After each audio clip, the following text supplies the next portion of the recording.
By the end of the first term, RedWolf had made a transition in language. Instead of translating English to Anishinaabewin in his head, he now thought in English. He was stunned when he woke up one morning and realized that his dream had been in English.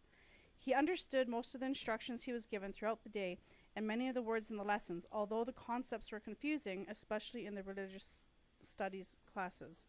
And due to the code of silence that was enforced for so much of the day, he had limited opportunity to practice speaking the new language. It was a school tradition that the grade 1 class performed the pageant on Christmas Eve. RedWolf didn't understand what it was all about. Weeks ahead of time, Master Evans picked children to play the different roles. He chose the smallest boy in the class to be Mary. The boy was dressed in a blue robe and wore a sheet draped over his head.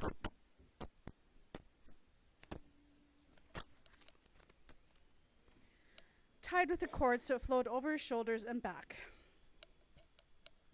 Do you guys know what a pageant is? A pageant is a play. So it's just another fancy word for a play. So they were putting on like a Christmas play, and he was Mary. Does that make sense? Mary off of Mary and Joseph and the Nativity. All right. Master Evans announced that the biggest boy in the class would play the part of Joseph, but then changed his mind when he realized that Henry was the biggest boy. He gave the Joseph costume to the second biggest boy instead. Henry was not in the play, at least not dressed up as an actor. He had a special job as Master Evans' assistant, working behind the scenes. The three best boys in the class were selected as wise men. Their outfits were colorful and grand, with trailing cloaks, sparkling necklaces, and shiny crowns covered in glass beads. RedWolf wished he were a wise man. He couldn't stop wondering what gifts were inside the carved wooden boxes they carried. His own robe was simple and dull, coarse and itchy, and loosely tied at the waist with twine. But his headband reminded him of those worn by the people, and he went barefoot. It felt nice and compared to the school uniform. On the evening of the big show, the children went to the barn. A silver star hung from the roof on a long piece of wire, and it glittered in the light from the lanterns. One of the cow stalls had been thoroughly cleaned and fresh straw strewn over the floor. A feed trough, so new you could smell the pine, was positioned in the middle of the stall, and a white baby doll, wrapped in a shawl, lay in the trough on an overflowing bed of hay.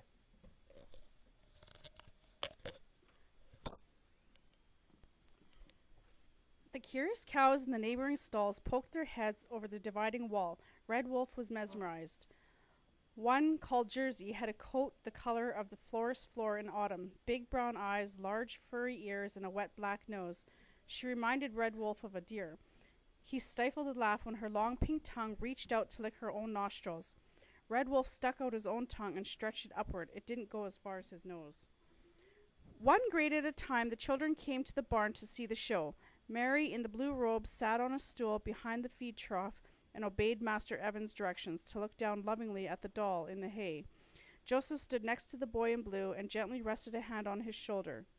In response to Master Evans' cue, RedWolf led the shepherds excitedly down the barn aisle and through the open door of the stall.